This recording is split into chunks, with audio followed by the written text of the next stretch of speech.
चित्रा वाघ यांनी शिवसेना उद्धव बाळासाहेब ठाकरे पक्षावर निशाणा साधलाय। नकली शिवसेना आधी हिंदुत्व विरोधी, आता महाराष्ट्र द्वेषी झाले।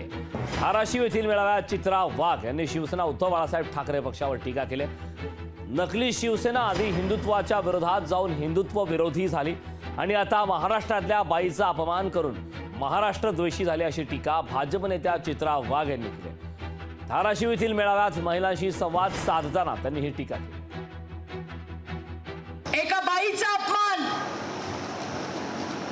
उद्धव ठाकरेचा चेला चपाटा, काँग्रेसच्या तुणतुण्यावर, काँग्रेसच्या फडावर तुणतुणं घेऊन नाचणारा संजय राऊत आधी हिंदुत्वाच्या विरोधी जाऊन ही नकली शिवसेना हिंदुत्व विरोधी झालीच, पण महाराष्ट्रातल्या बाईचा अपमान करून महाराष्ट्र द्वेषी सुद्धा झाली। लोकशाही मराठी ऐका, पहा, जागरूक रहा।